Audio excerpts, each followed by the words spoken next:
Comme vous le savez, le chef de l'État nous a donné l'instruction de reprendre les bus substituels dans le cadre de sa politique générale du Sénégal zéro déchet qu'il a déclinée en avril 2019. Et dans ce cadre-là, depuis la relance effectuée le mois passé à Dakar, sous la présidence effective du chef de l'État, nous sommes aujourd'hui à Saint-Louis pour la deuxième édition.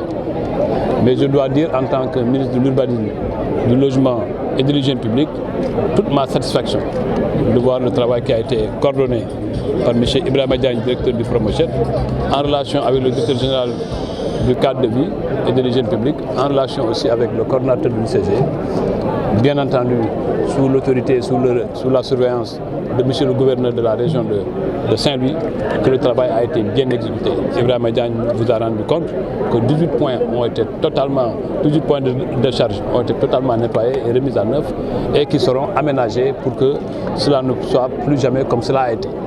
Et je crois que c'est une des satisfactions majeures, mais je voudrais aussi saluer particulièrement à Saint-Louis la mutualisation des efforts que j'ai vus entre la commune, les autorités administratives et le ministère et les différents services du ministère de l'Urbanisme, mais aussi l'adhésion massive des populations à cette politique.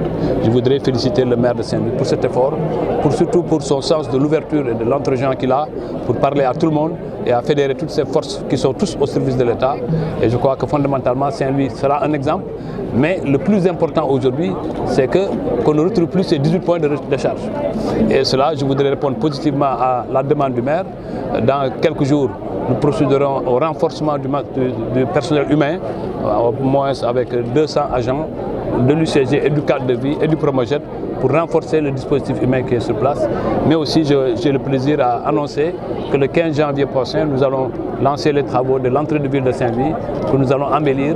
Saint-Louis déjà est une ville élégante, Saint-Louis déjà est une ville attrayante, et quand nous y ajoutons cette entrée de ville, je crois que ça va ajouter au charme de la ville de Saint-Louis, que nous tous, parce que Saint-Louis n'appartient pas simplement aux Saint-Louisiens. Saint-Louis est un patrimoine africain, patrimoine mondial, mais surtout une fierté pour le Sénégal. Et je crois que les efforts qui ont été faits aujourd'hui doivent être maintenus. Et je salue, je félicite encore une fois M. le gouverneur de la région, M. le préfet du département de Saint-Louis, mais aussi particulièrement le maire de Saint-Louis pour leur implication personnelle, mais aussi pour leur engagement durant une semaine. Durant une semaine, les gens ont travaillé en toute synergie pour rendre Saint-Louis propre et nous devons rester. C'est cela la volonté du chef de l'État et cette volonté du chef de l'État doit être bien exécutée parce que simplement il y va d'un Sénégal propre et le Sénégal propre a des implications économiques, sociales et politiques extrêmement importantes.